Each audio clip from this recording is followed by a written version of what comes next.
It's time for One Man's Family now, and then it'll be time for the Quiz Kids. A full hour of entertainment. One Man's Family, then the Quiz Kids.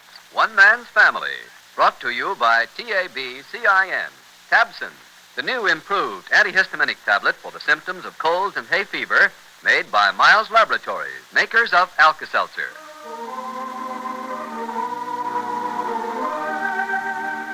One Man's Family is dedicated to the mothers and fathers of the younger generation and to their bewildering offspring. Today, this venerable family begins its 19th year of broadcasting. So, with grateful thanks to you loyal listeners, and with a congratulatory bow to the author and to the cast, Miles Laboratories presents another chapter in the lives of the Barbers. Chapter 5, Book 74, entitled Joseph Crayton, Fraud or Genius. The sun is setting in San Francisco. From Seacliff, you can look out onto the Pacific, which glows with a rubescent light. It is that time of day so strangely beautiful and so strangely sad. The setting sun proclaiming the day is over and that the night must follow. Inexorable time. It is with some such thoughts that Paul Barber brings his car to a stop in the driveway of the family home. As he steps out, he sees Nicolette across the hedge at Jack's house. Hi, Nicolette. Oh, Paul. Hello. Well, you got enough white flags there for a whole army to surrender. Oh, what did you say? Well, it's not worth repeating. I almost forgot to bring in the children's clothes. The sun will be down shortly. They would have got damp. Yeah. Look at that sun, Nicolette. Just beginning to sink into the ocean. Isn't it gorgeous? Like a giant fiery orange. Mm-hmm. Pulsing into the sea. Yes. You can see it moving, can't you? Wouldn't mind being up in the plane looking down on that. Doesn't it give you a great sense of power to fly, Paul? Well, most of my flying is with students these days. When one of them is at the controls, you don't feel too powerful. Oh, no, I imagine not. Look, the sun is almost halfway down now. It's making a red path along the water. The fire that severs day from night. I like that. Well, I wish I could take credit for it, but I think it was Shakespeare who thought of it ahead of me. You shouldn't have told me. What? Would have me deceive the woman? Oh, Paul, it is so good to see you light-hearted. Or are you just pretending that you are? Why do you say that? Because sometimes your eyes are sad. Well, I'm always a little baggy around the eyes long toward evening, Nicolette. What's good for that, ice? Oh, Paul. Of course, if you really want to see bags, you should catch me when I wake up in the morning. It's frightening. Well, so much for the anatomical side. Unless you've had an operation you think might be interesting. Oh, hello. Isn't that Hazel driving in? Oh, yes. With Clifford. My car in your way? Hiya. Hello. Cliff's been playing golf, I guess. I've seen him practicing in the backyard here the last few days. Well, you look pretty sharp in that outfit, son. Anything I can help you with, Hazel? No, thanks. I've got it. Well, I burned up the golf course today.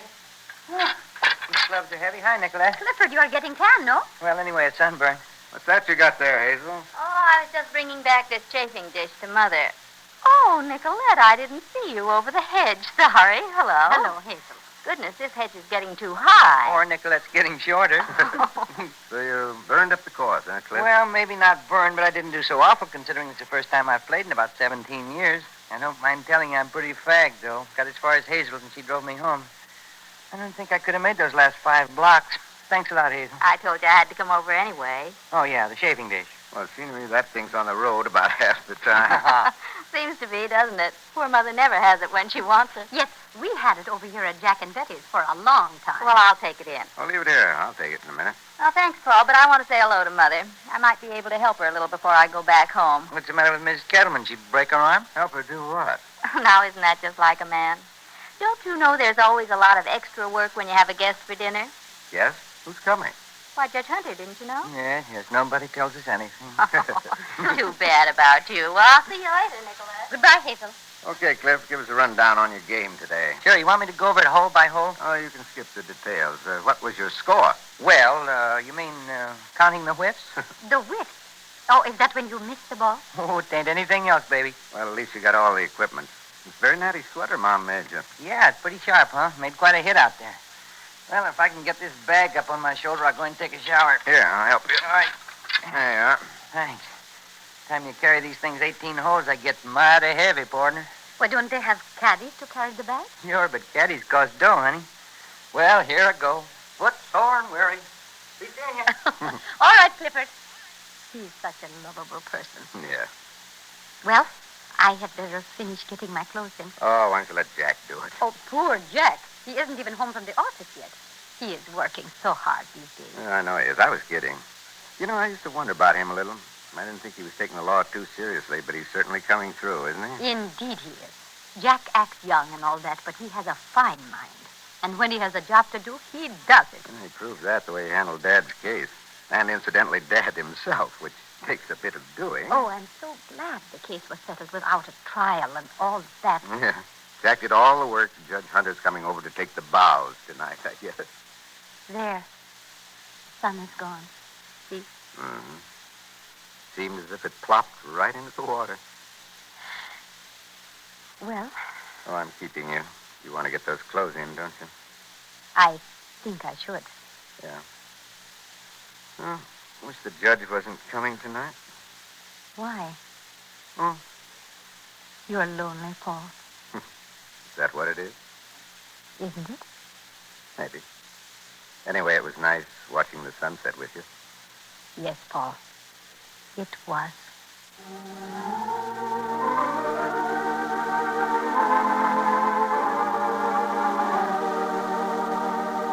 Every day, more and more folks write to tell us how much they enjoy One Man's Family and how wonderful they think Tabson is.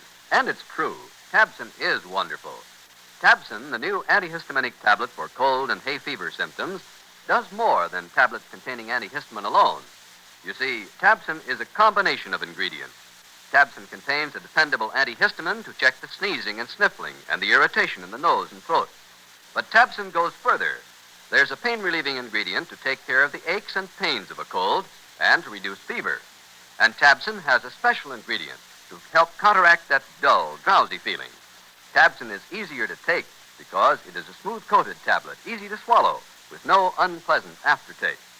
All of these extra benefits make Tabson outstanding among the antihistamine tablets. Have you tried Tabson yet? Have you found, as so many folks have, how effective Tabson is when it comes to checking cold symptoms? Once you've tried it, we believe you'll be convinced. Get a package of Tabson today and keep it in hand in case spring cold should threaten your family. Remember, at the first sign of a cold, take Tabson quick. Feel better quick.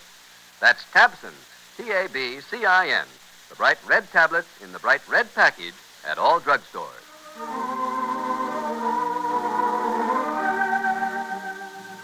Across the hedge from the family home at Jack Barber's house, Nicolette is just going in the back door.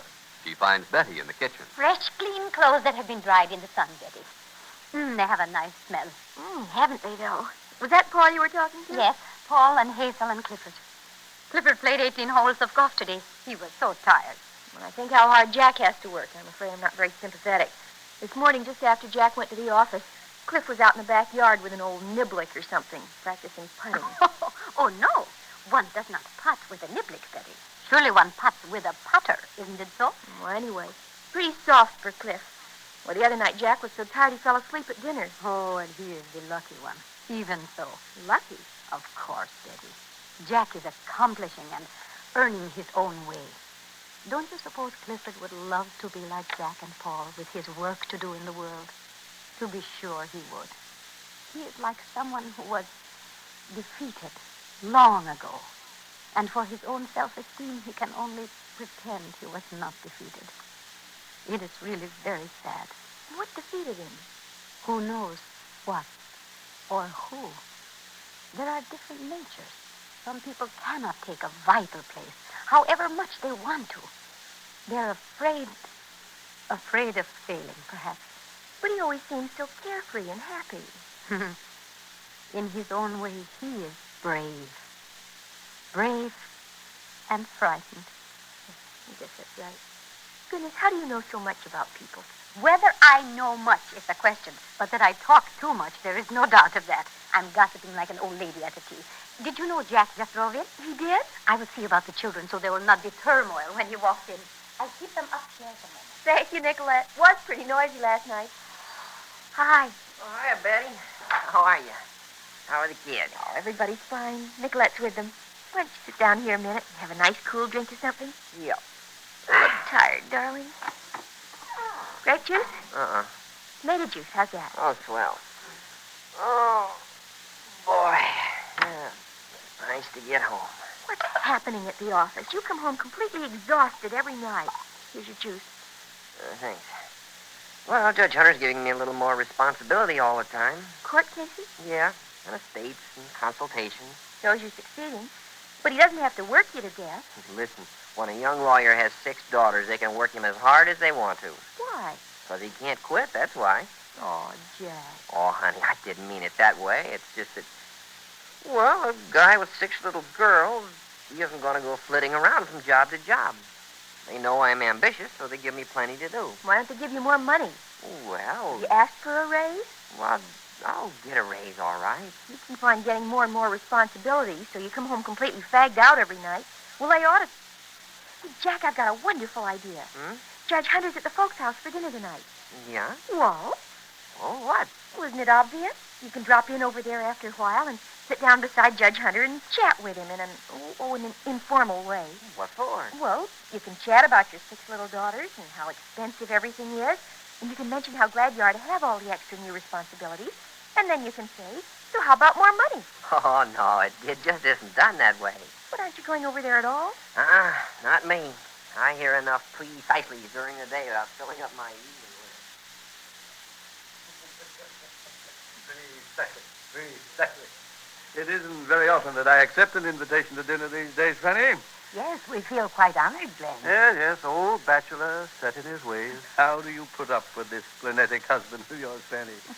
Oh, he grunts and fusses, but we manage to do pretty well together. Precisely. Will you be ready to eat pretty soon? Anytime, Fanny, anytime. Well, dinner will be ready in a little while now. Mrs. Kettleman just stuck her head around the door. I hope you won't think it's a reflection on your meal if I don't eat a great deal. A little careful of my diet. Yes, you've lived alone down at that club so many years, you don't know what a good meal tastes like. Well, I know my stomach and you don't, Henry. That's why I prefer to dine alone at the club. They know my stomach, too. I was taught to eat what was put in front of me, and that's the way we've brought up our children. All been very healthy. If you'll excuse me, Mrs. Kettleman wants something. Where are Paul and Clifford, Fanny? They're taking showers. They'll be right down. So you don't need to start fussing about that. Yes. Remarkable woman. Hope you appreciate that, Henry. Knows just how to handle you, which is no easy matter. Oh, you talk as if I were a problem. Well, I wouldn't say you were the most tractable person in the world. Matter of fact, you're downright stubborn at times. Just because I don't blindly follow your advice, I suppose, without giving it some thought and consideration first, eh? There are several facets to this Frome case that we've just settled. But you had no choice but to settle it. From a legal standpoint, that is. Yes, all I'm saying is that my admission of guilt to that Frome suit might have future complications. In what way? You surely don't intend to go on to his property again, do you? Certainly not, but now that I've given in to him without a fight, why, who knows what charges he might come up with next to harass me and my family. We can face that situation when it comes. Yes, wouldn't put anything past him. Oh, that's perfectly true from what I hear. But then he's way off in Europe, and I don't think you'll hear any more from the man. How do you know he's in Europe? Why, I've been given to understand that he went there with his sister, this Christine Abbott that Paul was to marry. Isn't she playing concerts over there? Yes, but he could very well have come back. What's to prevent him? Have you any evidence to support that statement? Well, this suit he My filed... dear Henry, I've told you that in this kind of civil suit, it is not necessary for the plaintiff to be within the jurisdiction of the court physically. In fact, I pointed out to you that the very nature of the complaint that was filed was, in itself, evidence that the man is not here. Yes, the complaint? Precisely. It was a complaint signed and verified by the attorney. Don't you suppose that if Frome had been here, that he would have signed it himself? Yeah, but maybe he doesn't want us to know that he's here. What would be his reason? No, I know the man is without reason. Haven't I said over and over that we're dealing with an unstable man? Why, he could be up to anything. Oh, fiddle-faddle. So you say. Give it a week or two and the whole thing will be forgotten. Yes, it'll take a long time for this family to forget Rexford Frome. Yes, Frome was responsible for breaking up Paul's marriage, wasn't he? Yes. Being the kind of man he is, it might be just as well. That would have been a tragedy for Paul to be saddled with a man like that for a brother-in-law. He's a man full of hate, Glenn. Dangerous. Why do you say that? Because I'm convinced that he deliberately led Paul on with his sister so that he could break it up and hurt Paul. Henry, are you saying you think the sister was a party to such a nefarious scheme? I said no such thing. Of course not. My information is that She's a talented and a wholly worthwhile person who really loved Paul. Yes, but there's no question that she is completely under the spell or domination or something of that worthless brother. Precisely. It's a great pity for Paul. That couldn't have worked out after all these years. Yes, that's enough for now, huh? Precisely. Paul, glad to see you. How are you, Judge? Getting grayer every time I see you. Becoming, very becoming, Paul. Well, thank you. How are you this evening, Dad? As well as might be expected, I suppose. Is Clifford coming down? Your mother will be calling us to dinner shortly. Oh, he'll be down. He played golf today. I imagine he has an appetite. Golf. What's the matter with that? You used to play it yourself every Saturday, Henry. Only as a relaxation from work. No point to the game otherwise. Cliff is just fooling himself by taking up these things like golf. He'll never be happy until he knows the satisfaction that comes with working at the job. Nobody ever listens to what I say, though, just like Paul here. I used to try to tell him about Rexford Frome. Wouldn't listen. In the end, they find I'm right. Pretty sure of himself, isn't he, Paul? Yes, he is. Isn't it true what I said? Oh, it may be very true, Dad, but I've learned that truth can't be simplified into bald statements of this is white and this is black. All right, reach right here. Hello. Oh, hi, Claude. Huh? It's for me, Dad. It's Claudia. I was talking to Dad. Judge Hunter's here. We're just about to eat dinner. I'll tell him. Claudia says to tell you she's pouting because you'll never come to her house for dinner. She doesn't know his stomach. Dad says you don't know the judge's stomach. Told her that myself. But give her my love.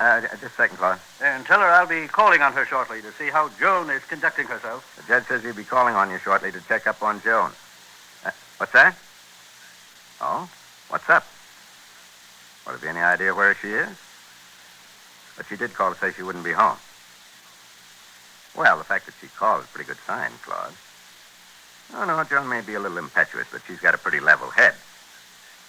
Yeah, it's quite possible she might be with him, but I don't think it'd be advisable to go running down there. No, I think I'd give her a chance to come home on her own, so you won't think you don't trust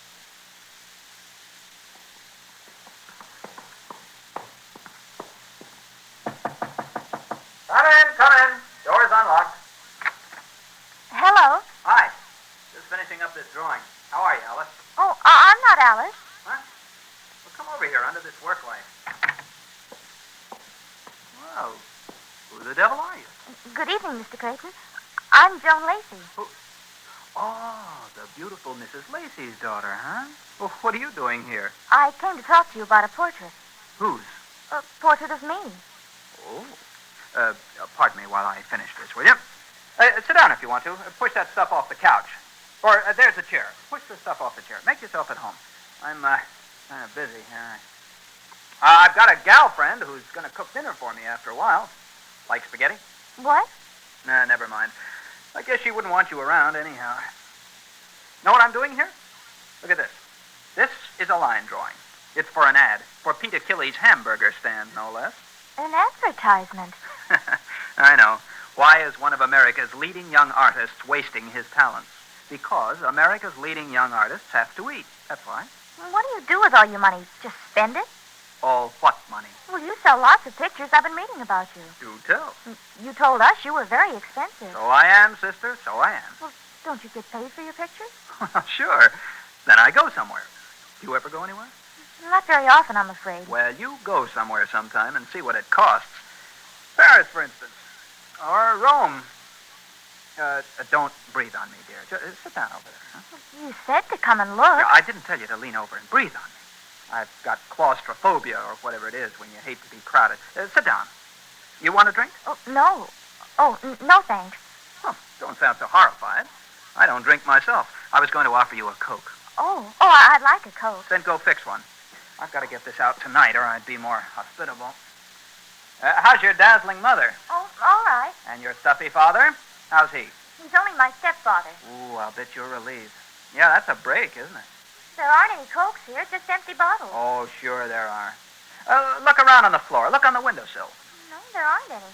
There's a half bottle of ginger ale, and that's all. Is it stale? I guess it is. It doesn't bubble. Then don't drink it. There is nothing more depressing than a half bottle of stale ginger ale. Say, does your family know where you are? No. Well, where do they think you are? They don't know. They just let you wander around San Francisco after dark, all by yourself? I'm 18 years old. Really? You don't look it. Do you just try to be insulting to people? I don't have to try, honey child. I have got a personality problem. Who said so? Well, I had a father and an uncle and a grandfather and 2 or 3 aunts. They all said so. Hey, you'd better turn on that overhead. It's kind of dark in here. Oh, all right. Ooh, that glares, doesn't it? I was meant to get a shade for that bulb. Goodness, this place is messy. Is it? Oh, yeah, I guess it is. I'm going to have a house cleaning in a couple of weeks. Take a Sunday for it. Oh, don't bother to pick that stuff up now. Alice will do it. Who's Alice? Oh, friend of mine. I don't know her last name. There. That's done. For bigger and better super burgers, try Peter Killy's hamburger stand. It's very neat. Oh, that's the perfect comment. Neatly done. Well, I told Pete it was a lousy message, but he doesn't speak of the English so well, and I owe him $40. I thought it better not to argue. Oh, Mr. Crayton. Oh, I love this painting. It's Fisherman's Wharf. Oh, it's wonderful. Matter of fact, it's corny. What? It's a corny subject. Everybody paints Fisherman's Wharf. I don't know why I bothered with it. Are you being modest? I think it's wonderful. How much is it, Mr. Crayton? When you ask a question like that, you can call me Joe. No, really, how much is it? $1,500. $1,500? Yep. And if you've got $40 with you, you can walk out with it. I've only got about 30. No, I couldn't sell it for 30. No, I'd rather give Pete this silly drawing. Suppose I did buy it. What would you do with the money? $1,500. Suppose you got that. What would you do? I'd fly down to Guadalajara. You would? Or Mexico City, yep. Yeah, I've never painted much in Mexico. I like Mexico City, don't you? I've never been there. Oh. Say, how's about a cup of coffee? Oh, all right. Mr. Crayton. What would you charge for a portrait of me? Oh, I don't know. I don't think I'd paint you, honey child, for love or money. Oh, now, what do you know about that? The coffee's gone. Maybe Alice will bring some coffee. She might at that. She works in a restaurant. It's wonderful the stuff that gal can steal. Well, maybe there's some tea. Let's see if there is some tea. Why wouldn't you paint me? Because there's nothing much in your face yet, baby. Ah, yeah, here's some tea. 1 tea bag. Well, we can swash it around twice. Uh-oh. Have you got a quarter? What? 25 cents. Not change, a quarter. For the gas meter. Oh, yes, I think I have. Quite a lot of change in here. All I want is a quarter, if you've got it. I'll pay you back. Oh, you don't have to. Oh, yeah, here's one. Good. Thanks, kid. Now we can have some tea. Mr. Crayton. Joe to you. I'm Joe to anybody that lends me a quarter. What did you mean there isn't much in my face yet? Sweetie pie, you aren't a woman. You aren't alive yet. How old did you say you were? I'm 18. Here, let me look at you. Kind of pretty. You'll have some interesting planes here later on. I'd be willing to pay you $500 for my portrait. Where would you get $500? I have my own money. I inherited an estate just a little while ago. Oh, yeah, Julian Hatch told me about that. Say, how did you find me here, anyhow? I phoned Mr. Hatch and asked him where you lived. Oh, you know Julian, do you? No, I don't. Except I talked to him on the phone. He's a friend of my Uncle Paul's. Oh. You say your family doesn't know where you are? No. Don't they care? No, I phoned Claudia and said I wouldn't be home for dinner. Who's Claudia? My mother. Phoned Claudia, said you wouldn't be home for dinner, didn't say where you were going, and just lit out. Is that it? Do you do this often? Well, no, just tonight, huh? Well, I'm legally an adult now, and it seems to me that Now, here, take your purse, honey child. I owe you a quarter. I will send it to you. You just pop yourself in a cab and get along home, see? That's a good girl. Come on. What? Yeah. Out. Nice to have seen you. Why, you can't... Now, don't be mad, honey. Your folks will have the Vice Squad down here after me. Good night. Oh, hey, what's your name? Joan, if you see a girl in a waitress uniform on your way downstairs, tell her Joe's out of coffee, will you?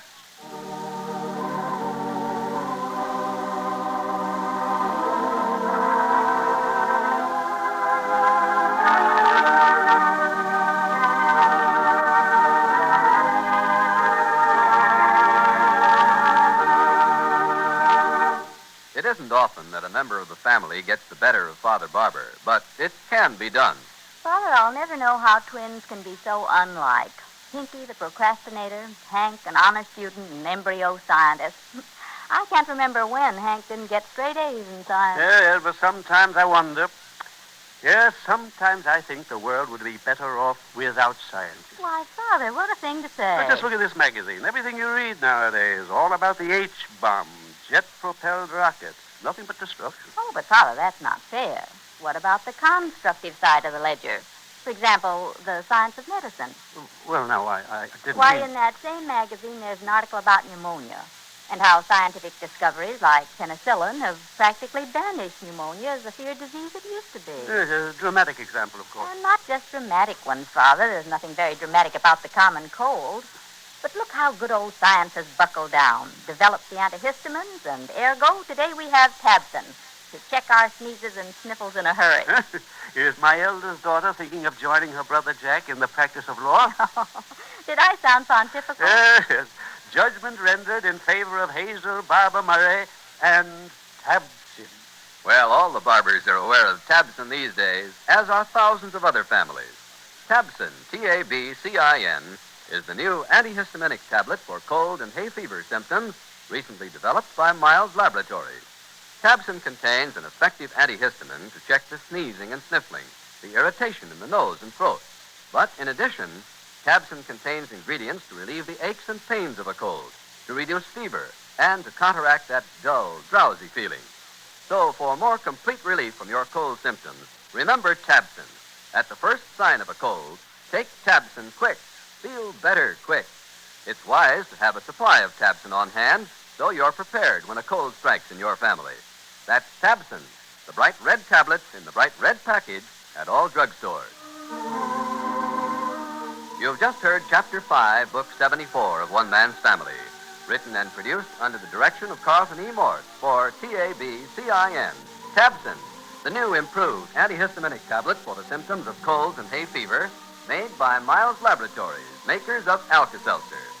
Chapter 6, entitled Paul's Letter to Teddy, will come to you next week at this same time. Have you joined the 1950 Cancer Crusade?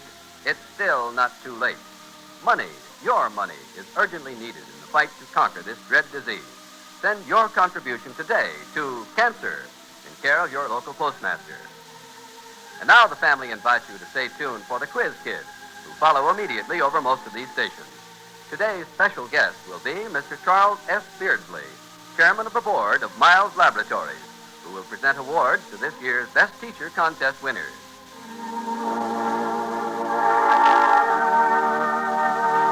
One Man's Family comes to you from California. Today, hear Harvest of Stars and the American Album on NBC.